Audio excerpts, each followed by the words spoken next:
रहीम अस्सलाम वालेकुम तमाम मेरे भैन भाई किसी रोको सिरबाद रस्क मुस्कान दे साड़ी लवावा ताडे नाल अल्लाह पाक गिना। हाँ जी अस्सलाम वालेकुम दोस्तों, की हाल है? ठीक हो? घट उम्मीद करते सारे ठीक हो सो असि भी ठीक है अल्हम्दुलिल्लाह। तो सवेरे सवेरे का टाइम है, असं जो व्लॉग स्टार्ट करना है सारे लोग जिन्हें जरूर कमेंट शेयर करना है। तो बड़ी मेहरबानी दोस्तों की। तो हूँ मैं लावे लगा सवेरे सवेरे पानी, एक मिस्त्री साहब आ गया प्लस्तर पानी लावी। तो मैं हूँ पानी लाने लगा, मोटर च लेना तो पानी लाना। क्योंकि जरा ना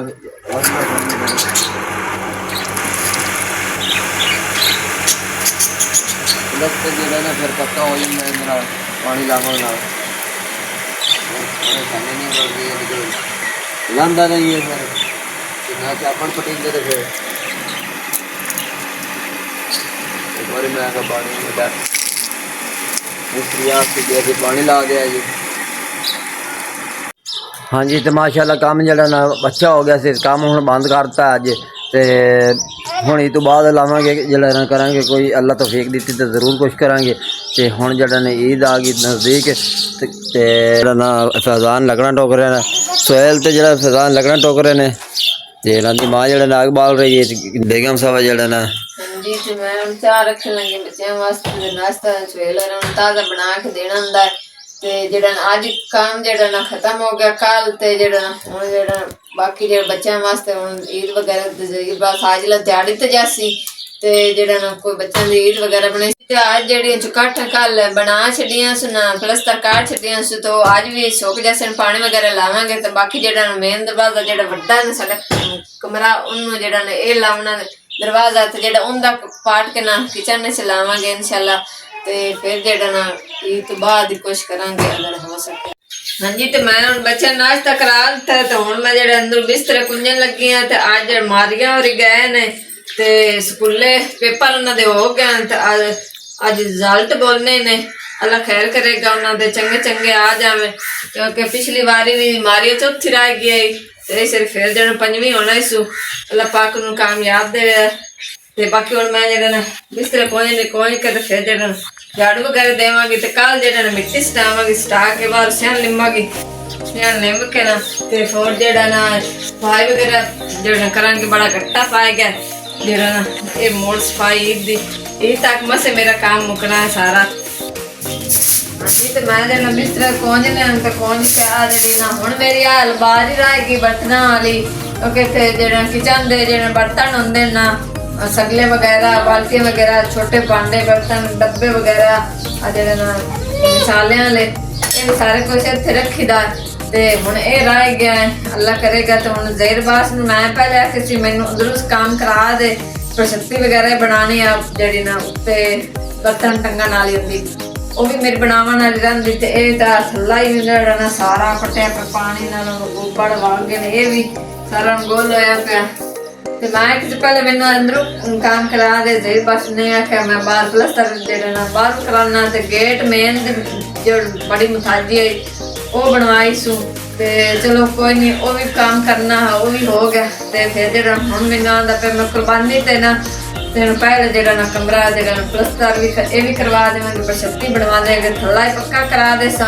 ते तू आधा रंग ना अंदरों मार लवी अगे। तो दिल बहुत है भी तो पहले मैं जेड़ा ना कमरा जोड़ा सोहना बर्तन जेड़े ने मेरे विच पैन जेड़े स्टील दे साडे हुंदे ने पेंडुआं दे ओ ते जेड़ा ना फिर वो इंशाल्लाह ईद तो पहले ना ये भी अंदर वाले कमरे वाले काम करा ली सा।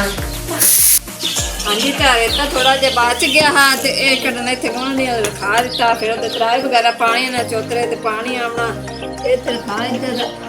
अगे थोड़ी जी बची खोनी बाकी मैं अगे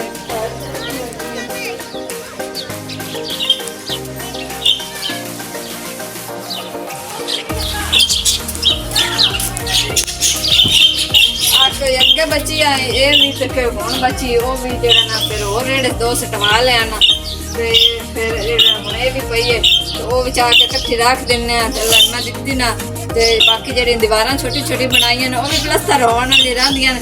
ते वो भी हुण बकरा ईद तो पहले इंशाल्लाह वो भी प्लस्तर कर लवांगे। ते अंदरों भी जेड़ा ना काम रहिंदा वो भी। ते बाकी आ जगह रहेगी थोड़ी जी ਇਹ ਰੱਖੀ ਬੈਠਕ ਵਗੈਰਾ ਦੀ ਲੰਮਾ ਦੇਵੇ ਕਿ ਤੇ ਬੈਠਕ ਵਗੈਰਾ ਬਣਾ ਲਵਾਂਗੇ ਕਿ ਮਹਿਮਾਨਾਂ ਵਾਂਗ ਬਹੁਤ ਚੰਗੀ ਹੁੰਦੀ ਮਹਿਮਾਨਾਂ ਕੋਈ ਆਪਣੇ ਹੁੰਦੇ ਨੇ ਕੋਈ ਪਰਾਏ ਦੋਸਤ ਵਗੈਰਾ ਦੇਰ ਬਾਅਦ ਦੁਨੀਆ ਨੂੰ ਉਹਨਾਂ ਨੂੰ ਬਾਹਰ ਬਵਾਉਣਾ ਪੈਂਦਾ ਸੜਕ ਤੇ ਮੰਜੀ ਪਾ ਕੇ ਤੇ ਜਿਹੜਾ ਇਸ ਵਜ੍ਹਾ ਤੋਂ ਇਹ ਥੋੜਾ ਜਿਹਾ ਜਿਹੜਾ ਬੈਠਕ ਦਾ ਆਸਾਨ ਰੱਖ ਦਿੱਤਾ ਲੰਮਾ ਦੇਵੇਗਾ ਜ਼ਰੂਰ ਤੇ ਤੁਹਾਡੇ ਭੈਣ ਭਰਾਵਾਂ ਸਪੋਰਟ ਦੁਆਵਾਂ ਦੇ ਨਾਲ ਸਾਰਾ ਕੁਝ ਬਣਾ ਲਵਾਂਗੇ ਤੇ ਬਾਕੀ ਹੁਣ ਮੈਂ ਆ ਥੋੜੀ ਜਿਹੀ ਤੂੜੀ ਪਈ ਹੈ ਇਹ ਮੈਂ ਅੱਜ ਮਿੱਟੀ ਸਟਾਵਾਂਗੀ ਨਾ ਸਟਾ ਕੇ ਜਿਹੜਾ ਨਾ ਤੇ ਫਿਰ ਕੱਲ ਨੂੰ ਮੈਂ ਇੰਸ਼ਾਅੱਲਾ ਸਤਰੇ ਨੂੰ ਬਾਏ ਕਰਾਂਗੀ ਉਹ ਵੀ ਸਾਰਾ ਪੱਕਿਆ ਛੱਡਿਆ ਪਿਆ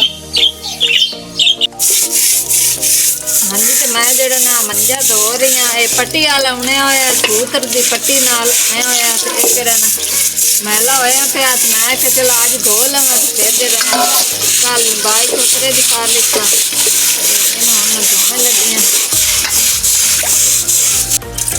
ਹਾਂਜੀ ਤੇ ਹੁਣ ਮੈਂ ਮੰਜਾ ਧੋ ਲਿਆ ਤੇ ਹੁਣ ਮੇਰੇ ਬਰਤਨ ਰਹਿ ਗਏ ਸੀ ਮੈਂ ਧੋਣ ਲੱਗੀ ਹਾਂ ਬਰਤਨ ਧੋ ਕੇ ਫਿਰ ਜਿਹੜਾ ਨਾ ਬਾਹਰ ਦਿਖਾ ਦੇ ਮਿੱਟੀ ਵਗੈਰਾ ਇੱਕੋ ਜਿਹੀ ਕਰਨੀ ਹੈ ਉਹ ਹੋ ਗਈ ਤਾਂ ਉਹ ਕਰਾਂਗੇ ਅਗਰ ਕੋਈ ਹੋਰ ਕੰਮ ਹੈ ਤਾਂ ਫਿਰ ਉਹ ਕਰਨੇ ਹੈ ਇੱਕ ਵਾਰੀ ਪਹਿਲਾਂ ਸਾਰੇ ਝਾੜੂ ਵਗੈਰਾ ਸਾਰਾ ਕੰਮ ਹਾਂਜੀ ਤੇ ਜਿਹੜਾ ਨਾ ਹੁਣ ਧੋਣ ਲੱਗੇ ਮੈਂ ਕੱਪੜਾ ਜਿਹੜਾ ਕਾਫੀ ਜੋੜ ਕੇ ਆਣਾ ਤੇ ਕੁਛ ਥੋੜੇ ਜਿਹੇ ਧੋ ਦਿੱਤੇ ਨੇ ਦੇਰ ਬਾਅਦ ਜੋੜਾ ਇੱਕ ਮੇਰਾ ਤੇ ਇੱਕ ਮਾਰੀਆ ਦਾ ਤੇ ਬਾਕੀ ਜਿਹੜਾ ਨਾ ਫਿਜ਼ਾਨ ਹੋਰਾਂ ਦੇ ਕੱਪੜੇ ਪਾਏ ਨੇ ਮੈਂ ਕਿਹਾ ਜਿਹੜਾ ਨਾ ਕੱਪੜੇ ਧੋ ਲਵਾਂ ਕੁਛ ਤੇ ਜਿਹੜਾ ਕੱਲ ਮਿੱਟੀ ਸਟਾਵਾਂਗੀ ਤੇ ਜਿਹੜਾ ਚੋਤਰਾ ਸਾਰਾ ਪੱਟਿਆ ਛੱਡਿਆ ਪਿਆ ਤੇ ਮੈਂ ਲਿੰਬਾਂਗੀ ਤੂੜੀ ਪਾ ਕੇ ਤੇ ਫਿਰ ਜਿਹੜਾ ਕੋਈ ਗੱਟਾ ਮਿੱਟੀ ਬਾਹ ਜਾਸੀ ਤੇ ਈਦ ਵਗੈਰਾ ਲੰਘ ਜਾਸੀ ਤੇ ਮੋਡਲ ਲਾਈਮਾ ਦਿੱਤੀ ਨੇ ਤੇ ਇਹਨੂੰ ਵੀ ਨਾਲ ਪੱਕਾ ਕਰ ਲਵਾਂਗੇ ਇਨਸ਼ਾਅੱਲਾ ਡੋਲੀ ਵਗੈਰਾ ਬਸ ਕਰਾ ਲਈ ਸਾਂ ਇਹ ਵੀ ਜਿਹੜਾ ਧਿਆਨ ਹੈ ਆਸਤਾ ਦਾ ਨਾ ਇਨਸ਼ਾਅੱਲਾ ਜਿਹੜਾ ਸਾਰਾ ਕੰਮ ਕਰਾ ਲਈ ਸਾਂ ਤੇ ਲਾ ਤੇ ਇਤਨਾ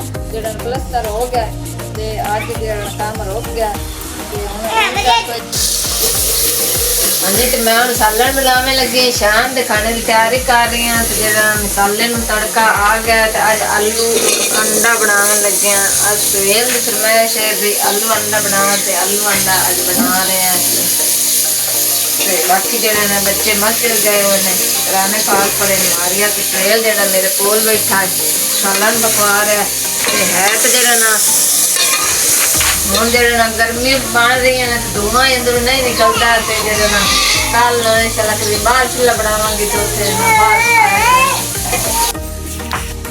ਹਾਂਜੀ ਤੇ ਮੈਂ ਸਾਲਣ ਬਣਾ ਰਿਹਾ ਤੇ ਰੋਟੀਆਂ ਮੈਂ ਬਣਾਉਣ ਲੱਗੀ ਹਾਂ ਤੇ ਜਿਹੜੇ ਅਜੇ ਬੱਚੇ ਵੀ ਨਹੀਂ ਆਏ ਸਕੂਲ ਮਸਜਿਦ ਦਾ ਪੜ੍ਹ ਕੇ ਤੇ ਰੋਜ਼ ਇਫਤਾਰੀ ਦਾ ਵੀ ਟਾਈਮ ਹੋਇਆ ਖੜਾ ਤੇ ਮੈਂ ਕਿ ਜਲਦੀ ਨਾ ਕੱਲ ਬਣਾ ਕੇ ਰੋਟੀਆਂ ਸਾਲਣ ਰੱਖ ਲਵਾਂ ਤੇ ਬਾਕੀ ਜਿਹੜਾ ਨਾ ਹੁਣ ਗਰਮੀ ਬਹੁਤ ਹੈ ਨਾ ਇੱਥੇ ਧੂਆਂ ਵਗੈਰਾ ਤਾਂ ਗਾਬਾ ਰਹਿੰਦੀ ਹੁਣ ਇੱਥੇ ਕਿਚਨ ਕੱਲ ਨੂੰ ਨਾ ਬਾਹਰ ਇਨਸ਼ਾਅੱਲਾ ਕਿਤੇ ਚੁੱਲ੍ਹੇ ਦੀ ਜਗ੍ਹਾ ਬਣਾਵਾਂਗੀ ਤੇ ਉੱਥੇ ਹੁਣ ਅਗਰ ਪਕਾਇਆ ਕਰਾਂਗੇ ਬਾਹਰ ਤੇ ਗਰਮੀ ਆ ਰਹੀ ਨੇ ਇਸ ਵਜ੍ਹਾ ਹਾਂਜੀ ਤੇ ਸ਼ਾਮ ਹੋ ਗਈ ਕਾਫੀ ਦੇਰ ਹੋ ਗਈ ਜਾਨਾ ਆਈਆਂ ਨੂੰ ਸ਼ਾਮ ਦੀਆਂ ਤੇ ਬਿਸਤਰ ਵਗੈਰਾ ਬਣਾ ਦਿੱਤੇ ਤੇ ਬੈਠੇ ਹਾਂ ਜਿਹੜੇ ਮੇਰੇ ਭੈਣ ਭਾਈ ਮੇਰੇ ਮਾਏ ਬੇਟੇ ਬਜ਼ੁਰਗ ਸਾਡਾ ਵਲੋਗ ਵੇਖਦੇ ਨੇ ਜ਼ਰੂਰ ਅੱਗੇ ਸ਼ੇਅਰ ਵੀ ਕਰਦੇ ਕੋਲ ਲਾਈਕ ਕਰਦੇ ਕਮੈਂਟ ਕਰਦੇ ਕੋਲ ਸਰ ਬੜੀ ਮਿਹਰਬਾਨੀ ਸੀ ਤੁਹਾਡੀ ਸਪੋਰਟ ਨਾਲ ਭੈਣ ਭਰਾ ਨਾਲ ਤੇ ਅੱਗੇ ਸਾਡਾ ਵਲੋਗ ਜਾਣਾ ਜਦ ਚਾਹਨਾ ਅੱਲਾਹ